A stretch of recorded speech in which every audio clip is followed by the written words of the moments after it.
Dan fakta baru yang disampaikan oleh KPU itu benar-benar dalam persepsi saya sudah membatalkan atau menganulir 4 sidang sebelumnya. Jadi kenapa pernyataan ini tidak sejak awal?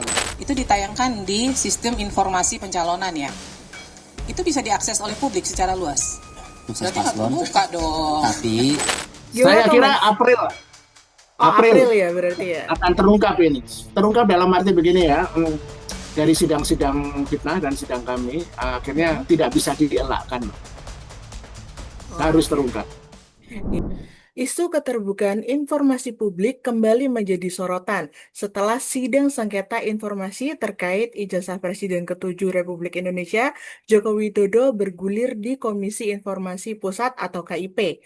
Gugatan ini diajukan oleh kelompok bongkar ijazah Jokowi atau Bonjowi. Salah satu figur yang konsisten mengikuti dan menyuarakan proses ini adalah Lukas Luarso, anggota Bonjowi. Untuk memahami latar belakang, motif, serta dinamika persidangan terakhir di KIP, kami berbincang langsung dengan Lukas Luarso. Mas, boleh diceritakan sedikit latar belakang Mas Lukas hingga akhirnya terlibat dan bergabung dalam Bonjowi ini? Ya, jadi dari kami ya, Bon Jovi itu diinisiasi oleh sekitar 6-7 orang.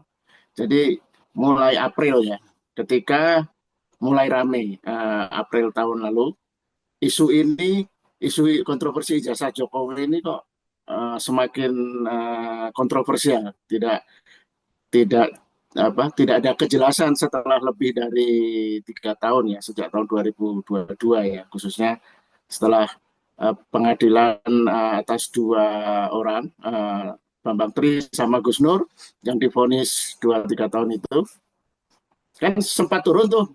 Kemudian ramai lagi justru ketika sekitar bulan April itu salah satu relawan Jokowi mengunggah apa yang dia klaim sebagai scan dari ijazah Jokowi. Nah, dari scan ijazah Jokowi itu kemudian orang seperti Roy Suryo kan tertarik meneliti, mengamati, dan kemudian juga Rismon dan kemudian Tifa ya yang terkenal dengan RTT itu. Nah, dari situ kan kemudian rame itu, dan dari istilah Roy Suryo digital forensik itu kemudian ditemukan sejumlah kejanggalan. Nah, kami sebagai ya, saya khususnya jurnalis ya, rasa ingin tahu saya jadi terpicu. Kemudian kebetulan kami itu punya rekan-rekan ya, tim yang memang selama ini menekuni dunia IT ya, seperti Mbak Leoni Lydia yang alumni ITB, kemudian ada saudara Syamsuddin yang juga jurnalis, dan beberapa kawan yang lain. Kemudian kita sepakat, mari kita bentuk tim untuk mencoba mengintervensi isu kontroversial ini. Nah, karena kami background-nya adalah jurnalis dan juga ahli IT gitu ya, kami tidak ingin menggunakan apa yang terlihat di media sosial. Nah, kami menggunakan cara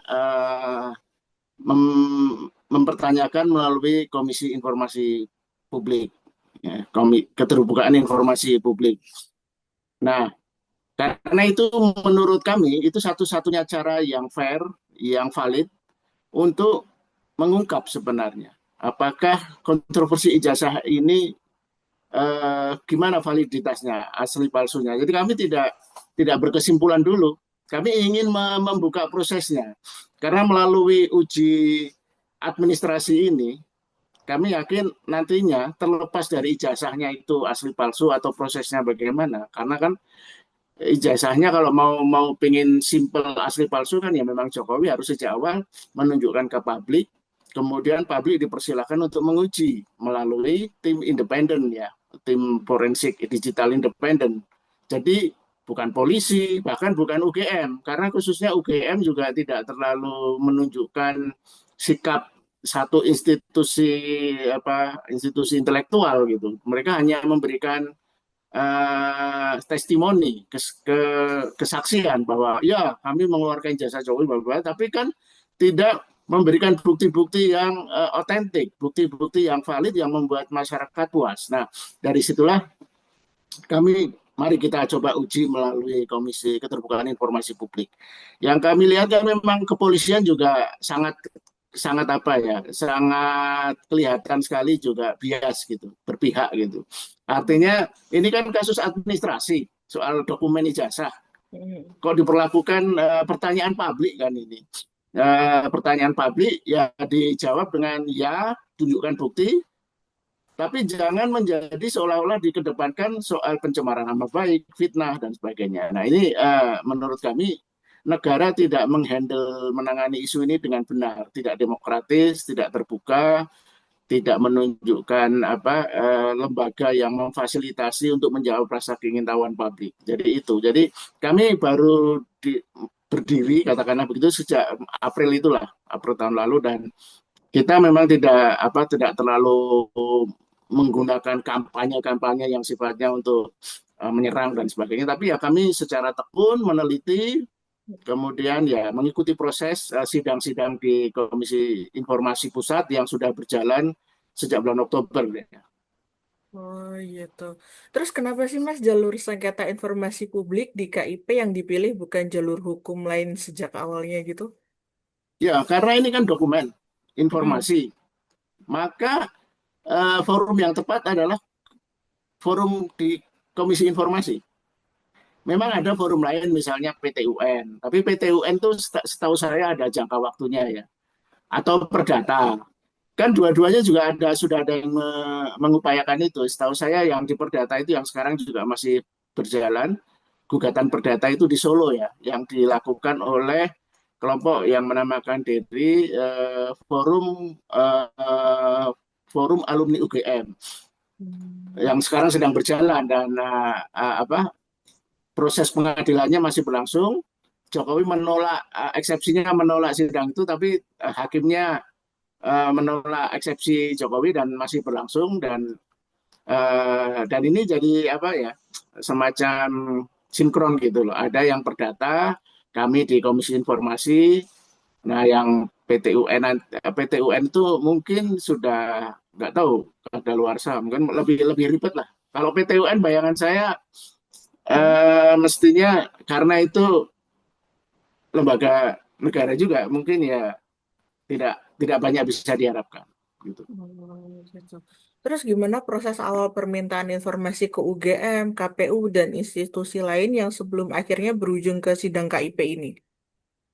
Ya, jadi berdasarkan proses dan prosedur di KIP adalah sebelum kami menggugat ke Komisi Informasi, kami Hmm. harus memohon. Jadi istilahnya kami ini pemohon, pemohon memohon informasi-informasi dokumen dan informasi yang terbuka itu ke pihak-pihak yang kami tujukan, yaitu ada 5 ya, yaitu Hmm. Universitas Gadjah Mada, kemudian KPU Pusat, KPU Jakarta, KPU Solo. Nah, KPU ini ada 3, kenapa kita minta masing-masing? Karena KPU Pusat untuk terkait pendaftaran calon presiden, KPU Jakarta pendaftaran calon gubernur, dan KPU Solo pendaftaran calon wali kota. Jadi kurun waktunya antara 2010 sejak Jokowi mencalonkan diri jadi wali kota Solo, 2005, kemudian Gubernur DKI 2012, dan kemudian 2 kali calon presiden untuk pusat, DKI pusat. Nah, selain UGM dan KPU, kami juga mengajukan ke Polda Metro Jaya. Nah, Polda Metro Jaya itu kami minta juga informasinya karena terkait dengan informasi bahwa banyak dokumen yang sudah diserahkan ke Polda Metro Jaya atau disita oleh Polda Metro Hmm. Jaya. Dalam persidangan akhirnya terkuak ada sekitar 505 dokumen yang diserahkan oleh UGM kepada Polda Metro Jaya. Nah, itu prosesnya. Dan setelah kami mengajukan permohonan ke 5 lembaga itu dan tidak ada yang merespon bulan Oktober itu, maaf, bulan bulan Juli ya, kita mengajukan pertama kali.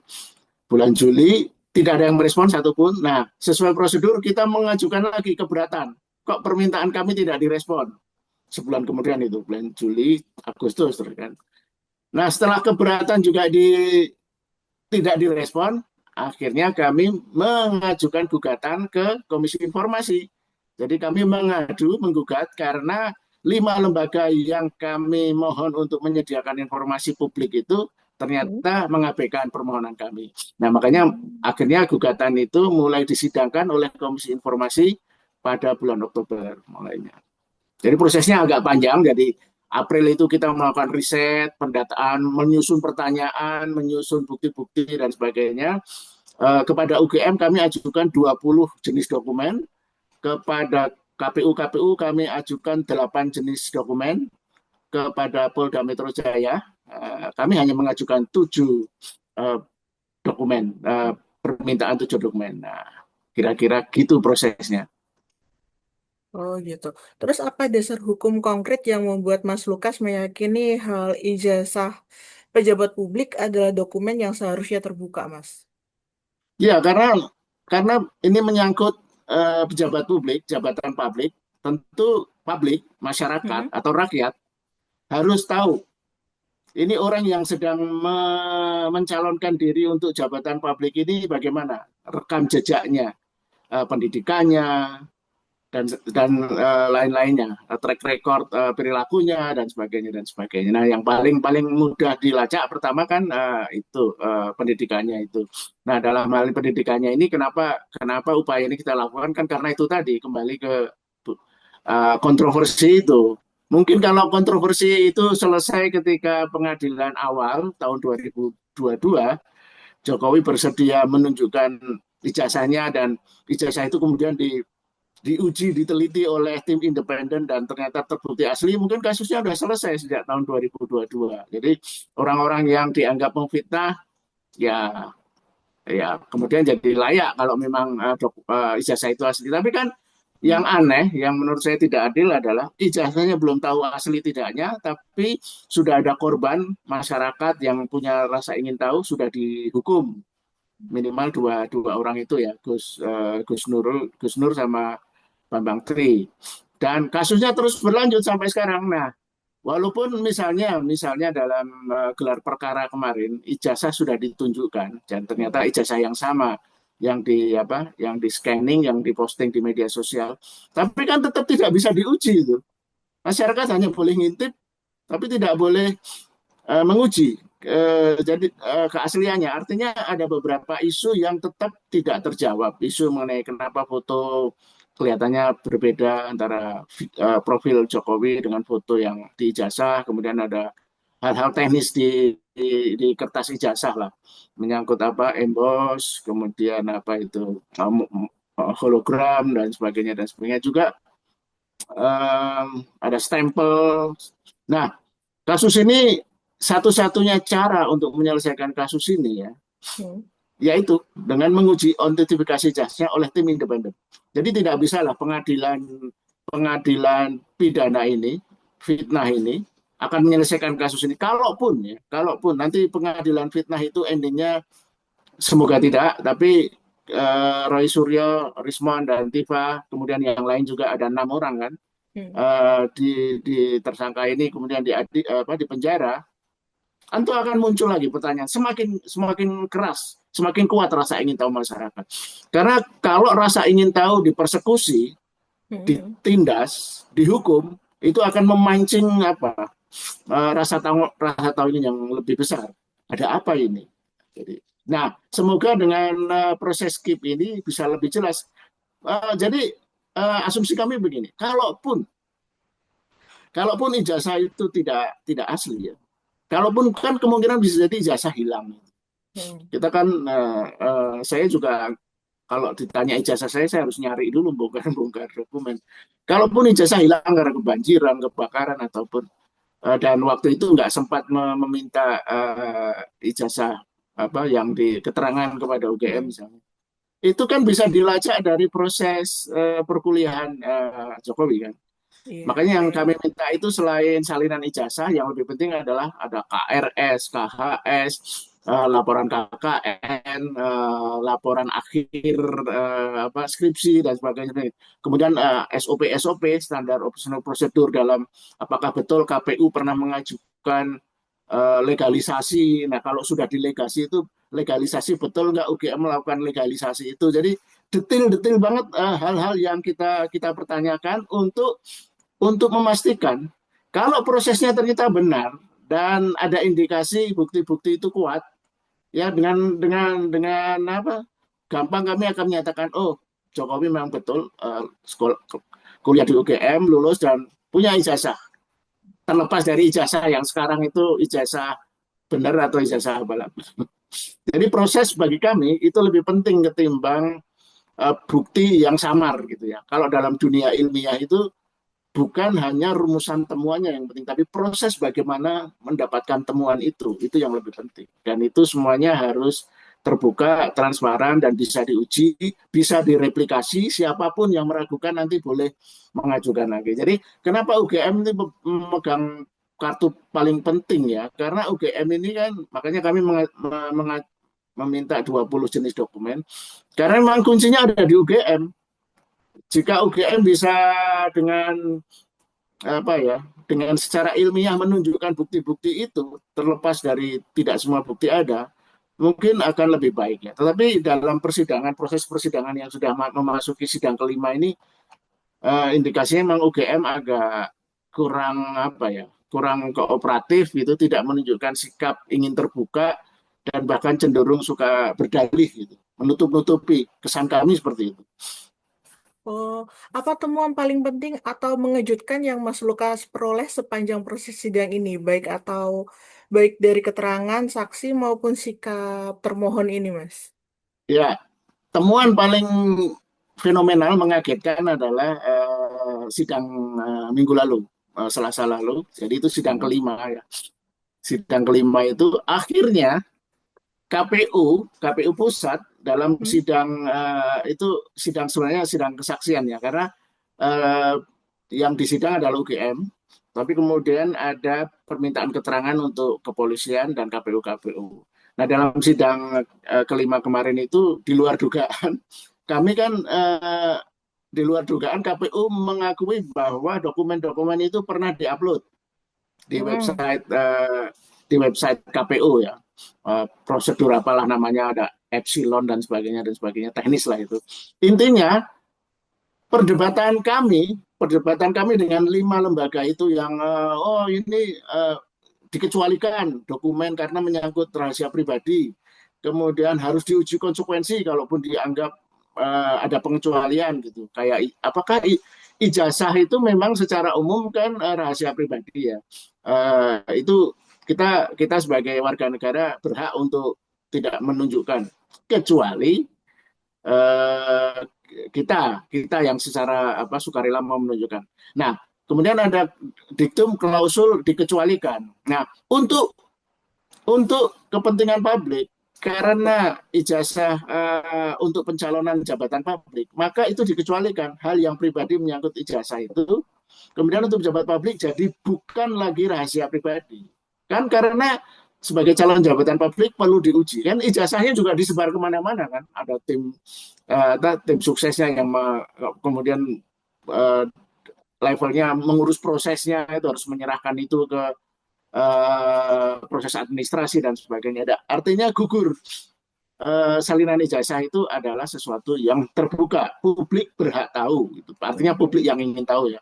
Nah, tetapi kan semua lembaga itu mengabaikan itu, dianggap itu tertutup, itu rahasia pribadi dan tidak semestinya itu bisa diminta di Komisi Informasi Pusat ya. Nah, tetapi yang aneh setelah perdebatan dalam 4 sidang sebelumnya yang mereka ngotot itu dikecualikan, itu tertutup dan sebagainya. Nah, justru KPU sendiri yang mengakui bahwa salinan ijazah itu pernah di-upload di website mereka. Di-upload dengan tanpa sensor. Nah, ini kontradiksinya, paradoksnya. Ketika kami meminta ke KPU Pusat Jakarta, itu dan Jakarta, kami mendapatkan salinan itu, tetapi salinan yang disensor. Informasi-informasi penting salinan ijazah itu ditutupi. Nomor induk mahasiswa Jokowi, kemudian tanda tangan rektor, tanda tangan dekan, kemudian stempel legalisasi dan sebagainya, ada 9 poin yang ditutupi. Nah, jadi ini ironis, Loh, kalau ternyata memang pernah di-upload di website KPU dulu pada saat proses pencalonan agar masyarakat bisa menguji, mengetahui, loh, terus apa poinnya ini dirahasiakan selama ini gitu. Nah itu jadi ya, dalam istilah saya kemarin ini sia-sia nih persidangan di KIP 4 persidangan sebelumnya. Kalau sejak awal KPU bilang itu pernah kami upload, berarti kan selesai, tidak ada perdebatan. Oh ijazah ini rahasia pribadi tertutup atau bahkan dikecualikan, tidak perlu lagi uji konsekuensi dan sebagainya dan sebagainya. Nah itu satu yang mengherankan, sangat heran, mengherankan sekali. Tapi kayaknya KPU sendiri karena bukan komisionernya yang datang ya, tapi staf PPID-nya nggak terlalu menyadari blunder dia Oh, itu Mas. atau memahami ya. Kemudian juga sidang terakhir kemarin dengan UGM itu kami kan mengajukan saksi ahli. Salah satunya adalah mantan hakim Mahkamah Konstitusi Maura Rarsiaan, Profesor Dr. Maura Rarsiaan. Nah, di situ jelas sekali ya prinsip-prinsip paradigma keterbukaan informasi itu bahwa konstitusi itu menegaskan itu. Kemudian selain konstitusi juga ditegaskan dalam Undang-Undang Keterbukaan Informasi Publik. Jadi artinya yang ditekankan oleh saksi ahli Profesor Dr. Maura Rar itu adalah menyangkut dokumen pejabat publik itu kerahasiaan, ketertutupan tidak berlaku. Nah, tetapi yang dalam perdebatan yang menarik, UGM masih ngotot bahwa Jokowi itu adalah rakyat yang harus dilindungi hak pribadinya untuk merahasiakan dokumen-dokumennya. Jadi perdebatan itu agak lucu. Saya ingatkan UGM bahwa Jokowi itu ya memang sebelum jadi presiden rakyat biasa, tapi setelah jadi presiden dia bukan rakyat. Dia pejabat publik atau mantan pejabat publik, tapi Jokowi itu kan sampai sekarang masih karena dia menjadi di Danantara juga kan, dan dia masih mendapatkan hak-hak sebagai mantan pejabat publik, dapat lahan untuk rumah sebagai pensiunan presiden. Jadi nggak betul itu logika bahwa Jokowi sebagai rakyat harus dilindungi hak-hak informasi pribadinya itu termasuk ijazah. Karena akan sangat lucu misalnya. Kalau kita sebagai rakyat biasa misalnya, kita boleh merahasiakan CV kita misalnya. Kita boleh merahasiakan kapan kita lahir, di mana dan sebagainya. Tapi kan kalau untuk pejabat publik itu semua sudah diketahui umum. Pejabat publik itu informasi-informasinya penting, bahkan kalau pejabat publik itu terkenal itu sudah ada di Wikipedia, di LinkedIn, bahkan di media sosial dia sebarin. Tetapi untuk hal yang penting menyangkut ijazah kenapa harus dirahasiakan? Ada apa di balik ini? Nah itu yang menurut saya menggelikan dalam arti begini loh. UGM ini kan institusi universitas yang kredibel gitu, di mana intelektualitas, keterbukaan, demokrasi semuanya diajarkan di sana. Gitu. Tapi kok hanya karena ingin membela Jokowi, kok terkesan sekali sangat tertutup gitu. Selalu berdalih asas kehati-hatian. Gitu. Jadi kenapa mereka tidak berani memberikan dokumen-dokumen, tidak berani menunjukkan? Karena itu asas kehati-hatian. Menurut kami dan kami cek tidak ada itu istilah asas kehati-hatian di Undang-Undang Keterbukaan Informasi Publik. Yang ada itu memang asas keterbukaan atau ketertutupan aja. Itu terbuka atau tertutup. Informasi yang tertutup itu dibatasi hanya 5 item dan itu menyangkut rahasia negara, memang rahasia pribadi juga sih. Tetapi sekali lagi pejabat publik tidak masuk dalam perlindungan kerahasiaan itu. Itu yang menurut kami agak mirip. Dan yang satu lagi, ada 3 ya. Ada 3 terakhir Mas apa? Ya, yang 3 itu KPU itu kelihatan sekali inkonsisten ya. Kemudian ada inkoordinasi ya antara KPU Pusat, KPU Jakarta, KPU Solo khususnya. Karena kami sudah mendapatkan salinan ijazah dari KPU Jakarta dan KPU Pusat, tetapi KPU Solo sampai detik terakhir sidang keempat belum mau memberikan dengan alasan mereka mau uji konsekuensi dulu. Jadi merasa tetap mereka bersikukuh ijazah Jokowi itu tertutup, tidak boleh dibuka. Nah yang terakhir kepolisian. Nah kepolisian ini lembaga yang sangat ironis banget ya, karena sampai sekarang kami tidak mendapatkan dokumen apapun dari kepolisian dan bahkan bukan hanya tidak dapat dokumen, kami belum merespon ketika sudah ditegur oleh Mahkamah Konstitusi. Jadi kepolisian itu tidak pernah merespon dan dalam sidang kami putusan salah, gugatan kami sempat ditolak karena terlalu awal. Dan tapi ketika kami mengajukan lagi sampai sekarang belum direspon. Jadi kepolisian masih menutup semua rahasia ini. Oh, gitu. Ada hal yang menarik di UU Keterbukaan Informasi Publik nih, Mas. Sebenarnya tuh menurut Mas Lukas, yang paling bertentangan itu polisi, UGM, atau KPU-nya sendiri. Ya, kami melihat dalam sidang itu ada inkoordinasi dan inkonsistensi di semua lembaga itu. Misalnya begini ya, UGM ini juga agak lucu juga kalau bukan konyol ya. UGM kan tidak memberikan satupun dokumen yang kami mintakan, mohonkan 20 jenis dokumen. Nah, kami kemudian mengajukan keberatan ketika jadi alasan UGM ketika menolak memberikan dokumen-dokumen yang kami minta itu ada 3. 1, dokumen tidak dalam penguasaan UGM. Kemudian 2, dokumen saat ini dalam penguasaan Polda Metro Jaya untuk proses hukum. Dan yang ketiga jawabannya dokumen belum ada. Jadi 20 dokumen yang kami minta jawabannya 3 itu aja. Artinya ya memang les. Tapi ketika kami mengajukan keberatan, mengajukan lagi, meminta agar hakim Mahkamah Komisi Informasi menegur, mengingatkan, mereka hanya memberikan bukti 1 dokumen, yaitu berita acara penyitaan atau pengiriman 505 jenis dokumen yang sudah diserahkan UGM kepada Polda Metro Jaya. Nah, tapi lagi-lagi lucunya, kami hanya mendapatkan nomor saja, nomor urut dari 1 sampai 505.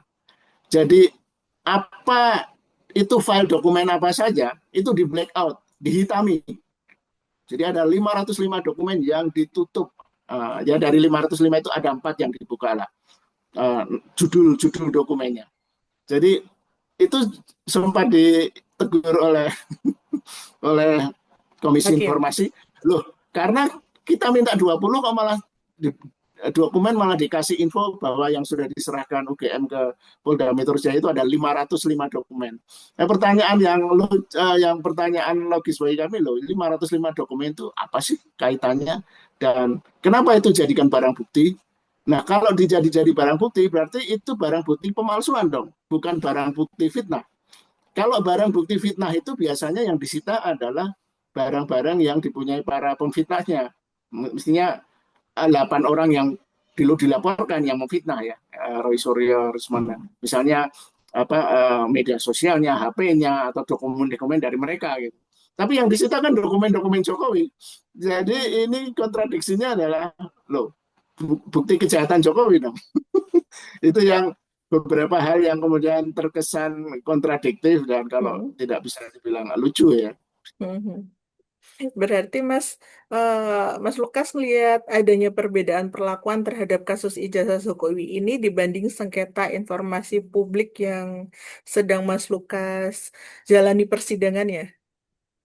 Iya, memang ini agak alot ya, karena kan biasanya gampang lah clear and cut gitu loh. Kalau memang dokumen ada ditunjukkan, kalau dokumen tertutup tidak bisa dan putusan Komisi Informasi biasanya lazimnya itu jelas ya.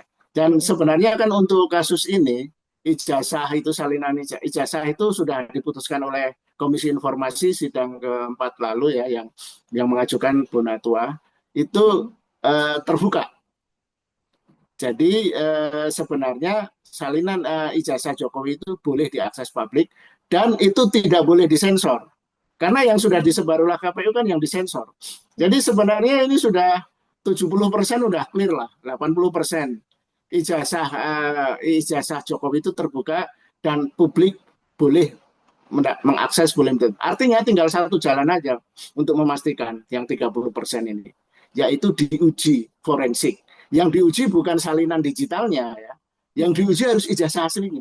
Jadi harus segera dibentuk tim independen atau peer review yang terdiri dari ahli-ahli forensik dokumen untuk meneliti itu, dan mereka harus segera meneliti kemudian diumumkan ke publik asli atau palsu. Kan sudah jelas ternyata ijazah yang dipersoalkan selama 4 tahun ini adalah ijazah sama yang salinannya diposting oleh siapa itu relawan Jokowi itu ya. Tidak ada ijazah versi lain. Ternyata ijazah itu. Tapi kan ijazah itu salinannya bermasalah. Nah, ternyata kini tinggal apakah dokumen aslinya itu bermasalah atau enggak. Apakah betul embosnya, apakah hologramnya betul, apakah yang tanda tangan dekan dan rektornya betul, dan sebagainya itu semuanya bisa diuji dan akhirnya akan terungkap semua ini. Sejauh ini ya Mas ya, apakah Bang Jowi merasa tujuan utama sudah tercapai atau justru semakin banyak pertanyaan baru yang muncul? Kalau yang Karis tangkep nih kayaknya muncul pertanyaan dan hal baru ya Mas ya? Ya, ya sebenarnya lebih lebih pertanyaan kepada instansi-instansi yang kita mintakan itu. Ini mereka kenapa sih? Motifnya apa sih? Ingin menutupi, ingin merahasiakan, ingin berkonspirasi. Kalau dokumen itu kan soal administrasi, administrasi ditunjukkan persoalan selesai gitu kan.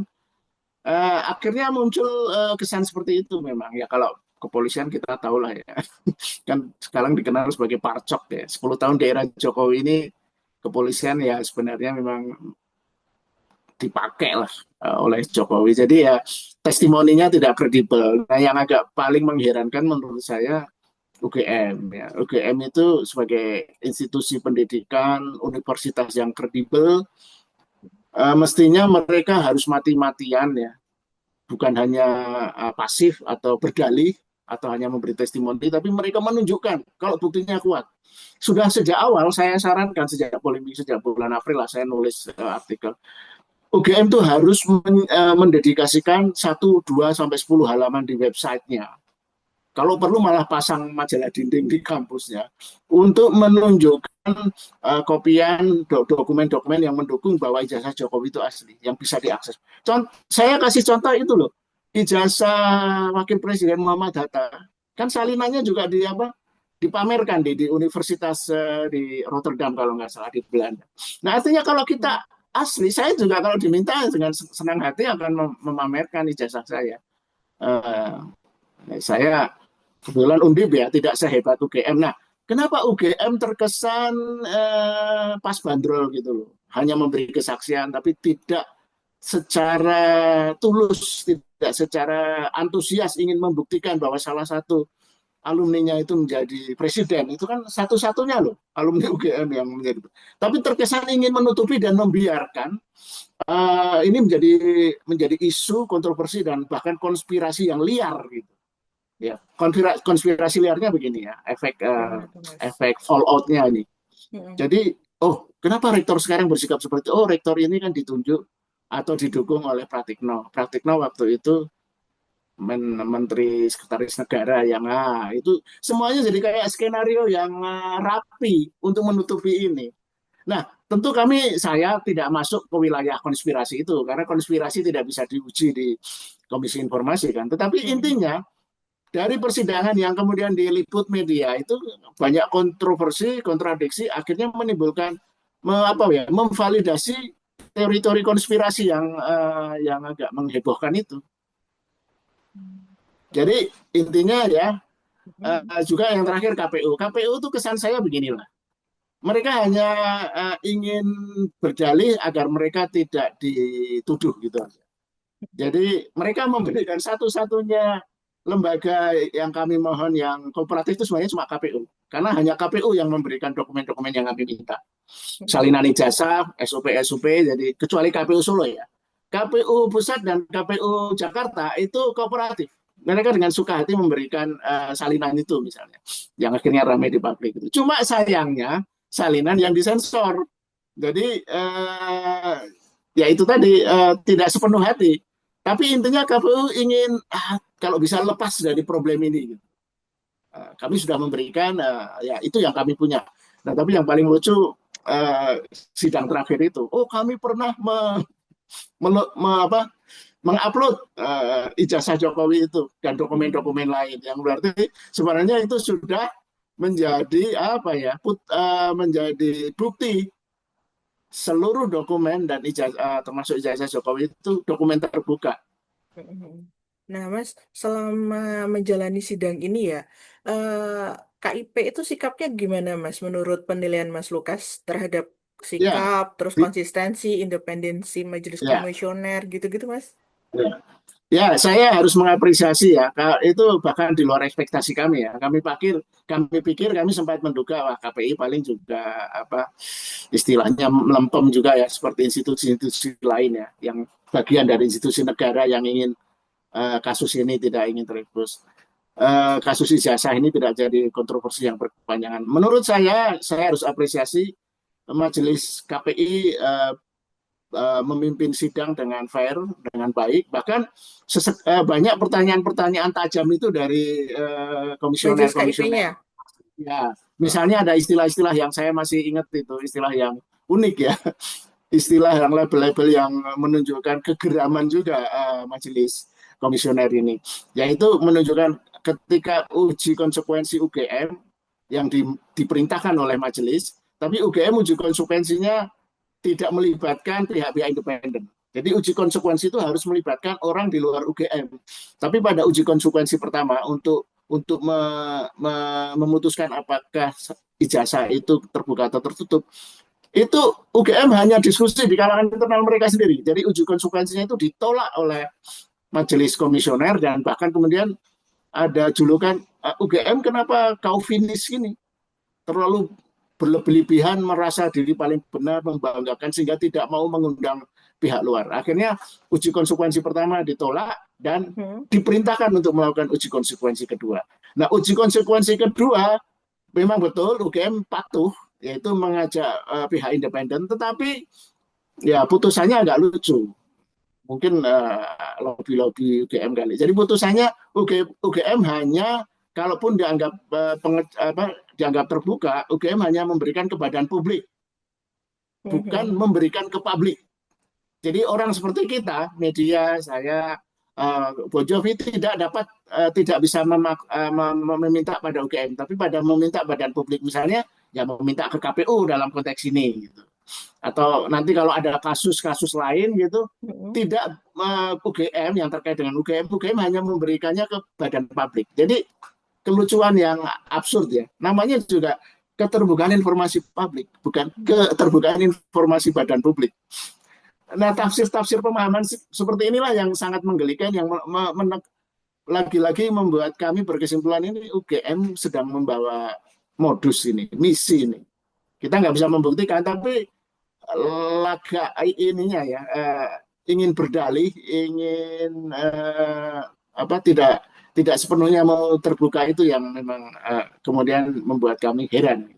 Selain dianggap kau finish juga kemudian muncul istilah uji konsekuensi menjadi uji konsolidasi, bahkan uji konspirasi. Jadi beberapa hal yang lucu, yang ironis muncul di sidang-sidang itu. Termasuk itu tadi ada pembangkangan dari KPU Solo. Ketika sudah tahu bahwa KPU Pusat dan KPU DKI sudah memberikan salinan dokumen dan beberapa dokumen lain, KPU Mhm. Solo tetap bersikukuh bahwa dokumen Jokowi bersifat tertutup, dikecualikan, tidak bisa dibuka. Nah, saya sempat menyebut ini ibarat struktur kepolisian, Mhm. Kapolri, Kepolisian RI dan Polda Metro Jaya sudah memberikan dokumen. Kenapa Polres Solo tidak mau memberikan? Dan sampai detik terakhir mereka masih bersikukuh.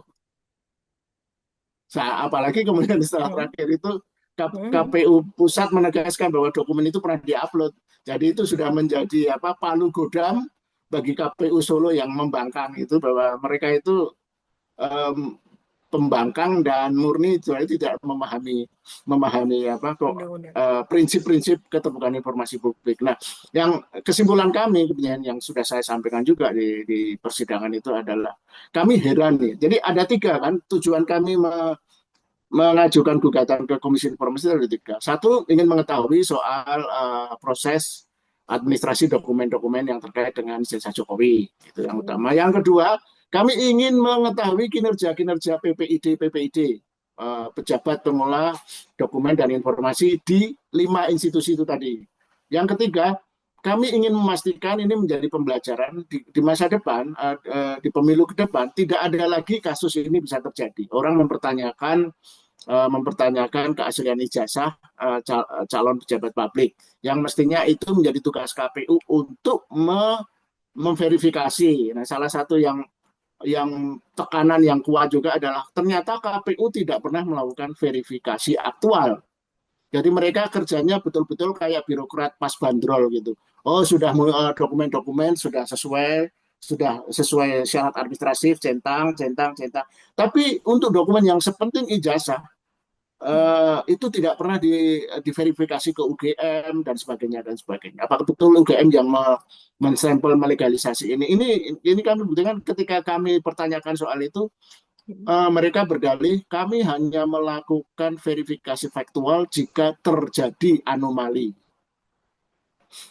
Anomali itu artinya harus ada publik yang melapor, ketika dilihat dokumennya ada kelainan.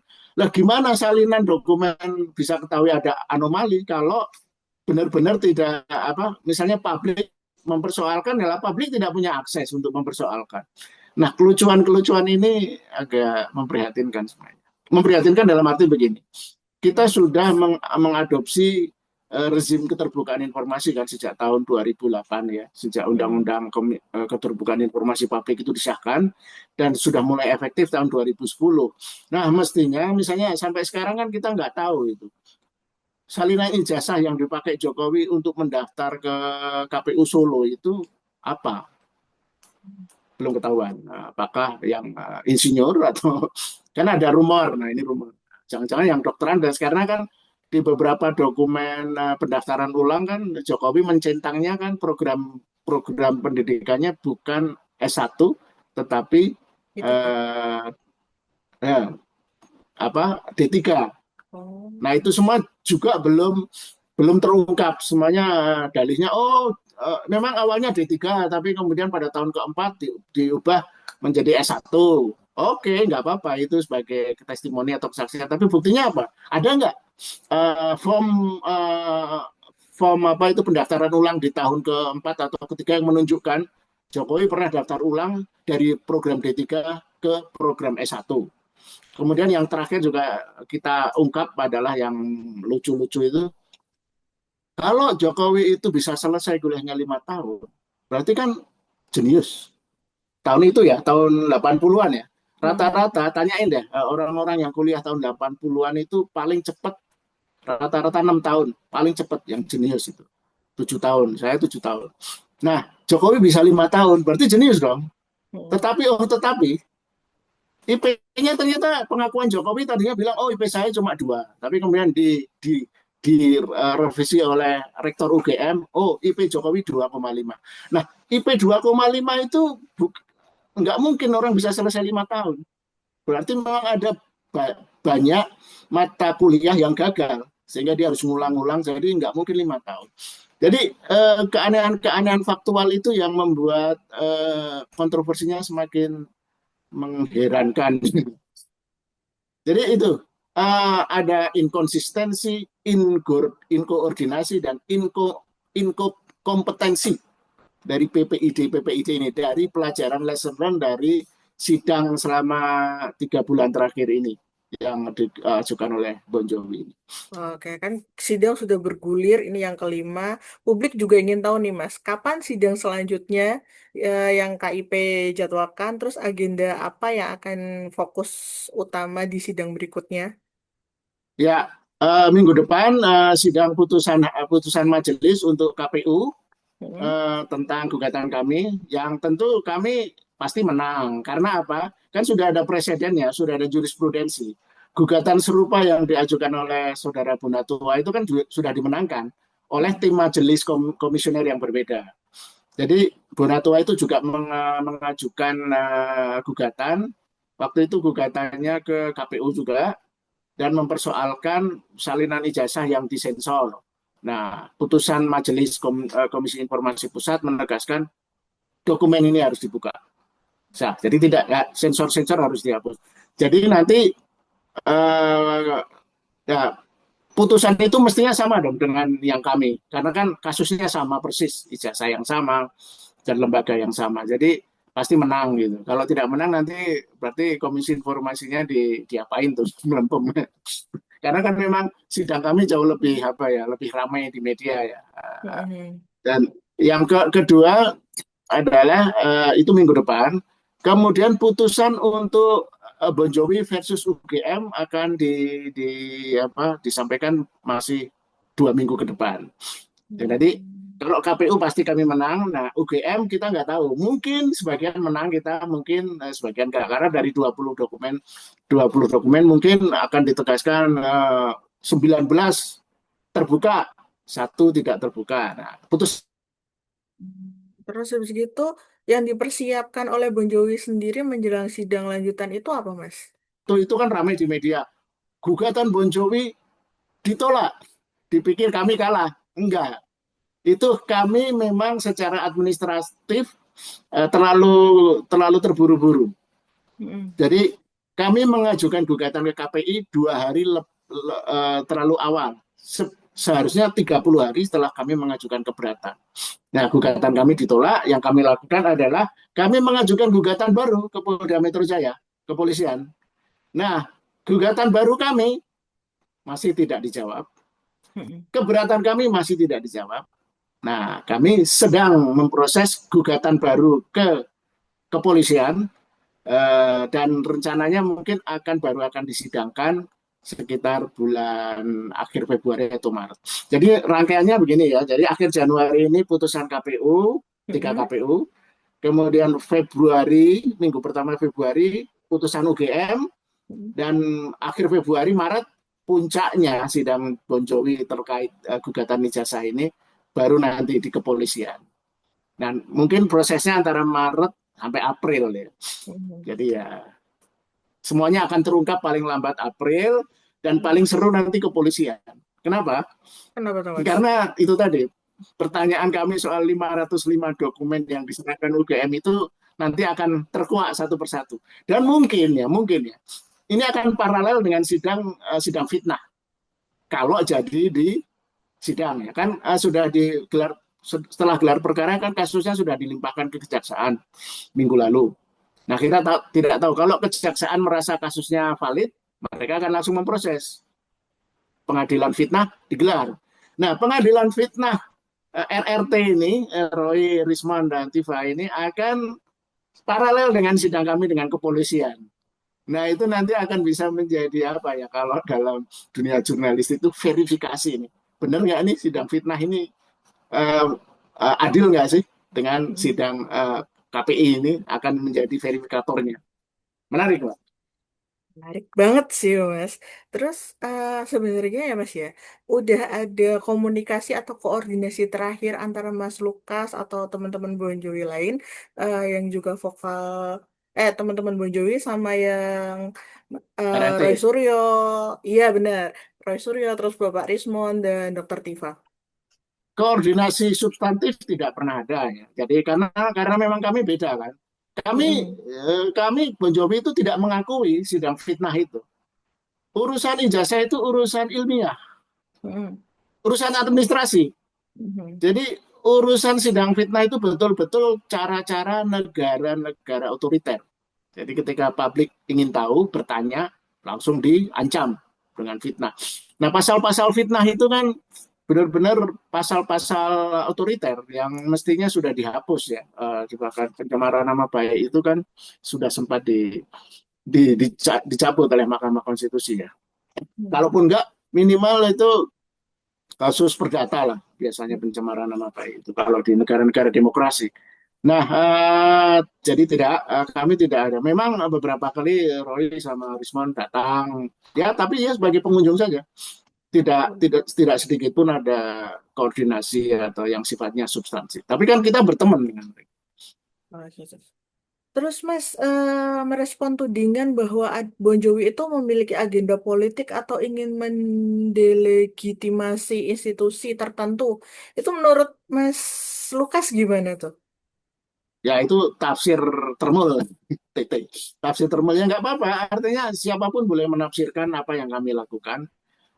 Tapi tujuan kami kan jelas. Tujuannya adalah sesuai nama kami, bongkar ijazah Jokowi. Membongkar ijazah Jokowi. Ibaratnya kami ini sedang tim 5 sekawan, kalau dalam kisah Enid Blyton itu, sedang membongkar satu gudang atau satu di pulau misterius untuk mengetahui, membongkar gudang, membongkar semak belukar soal keberadaan ijazah ini.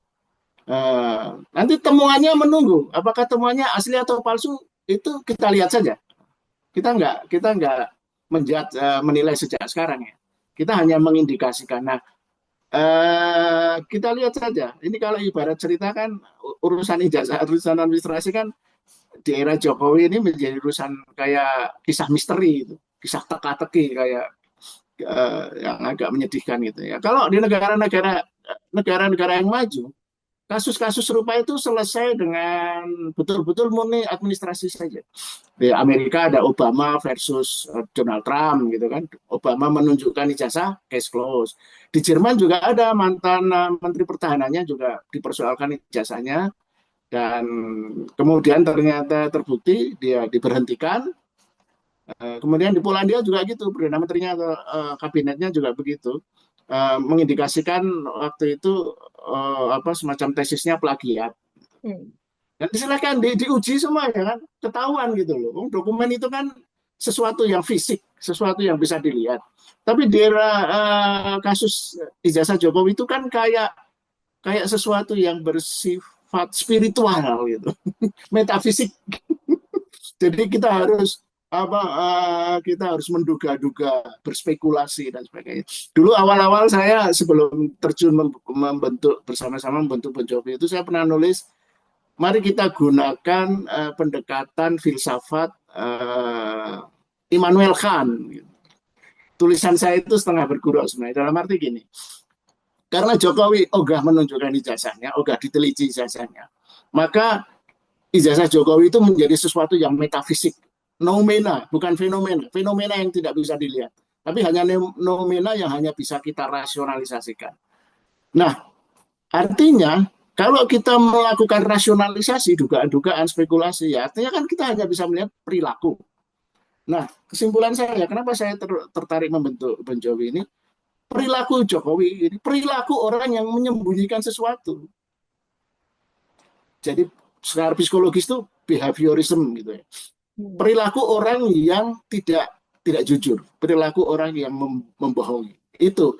Jadi kalau kemudian kami dinilai secara politik agak seperti minor itu ya terserah, tapi kan kita punya hipotesis awal. Kalau perilaku Jokowi tidak misterius gitu, tidak menyembunyikan sesuatu itu, tidak selalu berdalih, oh nanti saya akan tunjukkan di sidang pengadilan, tapi sudah ada 4 sidang pengadilan, Jokowi nggak pernah hadir dan nggak pernah mau nunjukin. Dia hanya mau nunjukin kayaknya di sidang fitnah ini saja. Sidang yang sudah disetting oleh kepolisian itu. Jadi itu kan nggak betul. Kalau orang yang perilakunya terbuka jujur, ya Pak, pasti dia ngikutin Obama dan ngikutin kasus-kasus lama. Dia tunjukkan selesai. Nah setelah dia bisa menunjukkan asli, terserah dia mau memfitnah atau melakukan restoratif justice seperti kepada Egy Sujana dan Damai Lubis itu monggo, baik menyuap atau enggak ya. Artinya gimana orang disebut memfitnah kalau barang aslinya nggak pernah ditunjukkan. Nah, yang terakhir itu yang menarik ya. Kebetulan saya nulis juga kasus Egy Sujana itu yang mengaku dia adalah Nabi Musa yang ingin mengajak Firaun, Jokowi dianggap sebagai Firaun untuk bertobat. Nah, saya anggap itu dagelan yang nggak lucu. Analogi yang lebih tepat, si Egy Sujana itu tuyul dan Damai Lubis itu 2 tuyul yang datang ke jin ifrit. Jokowi adalah jin ifrit. Anda tahu jin ifrit adalah jin yang dikenal suka mengajak manusia untuk berbuat salah, kemaksiatan, dosa dan sebagainya. Nah kalau ada yang bilang Egy ini kan berubah total ya dari orang, dia itu kan termasuk yang paling awal mempersoalkan ijazah Jokowi itu, dan bukan hanya paling awal tapi paling agresif, paling keras. Tapi tiba-tiba dia berbalik arah, dan kemudian muji-muji Jokowi sebagai orang yang apa itu kemarin dia bilang orang yang apalah itu ya, yang baik dan sebagainya gitu.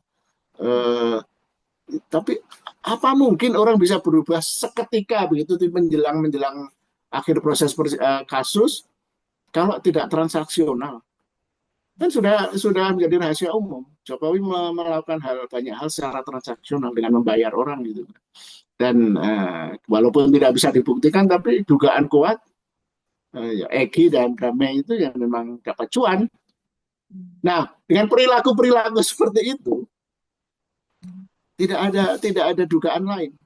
Kalau bukan ingin menjemujikan, ingin menutupi, ingin merahasiakan sesuatu yang bersifat tidak benar, sesuatu yang salah, kebohongan, kepalsuan, gitu. Oke, berarti nanti kita tunggu putusan di Maret nanti di sidang KIP. Terima kasih Mas Lukas sudah bergabung bersama kami dan sahabat Ya, Kompas TV. eh, Gimana saya tuh kira Mas? April, Oh, April April ya berarti ya. akan terungkap ini. Terungkap dalam arti begini ya, dari sidang-sidang fitnah dan sidang kami, akhirnya Mm-mm. tidak bisa dielakkan, harus Oke. terungkap. Iya, semoga juga tidak berlarut-larut ya Mas ya. Dan sahabat Kompas TV, Eh, jangan lupa untuk saksikan Zoomcast lainnya di YouTube channel Kompas TV. Terima kasih. Terima kasih juga Mas terima kasih. Lukas. Salam.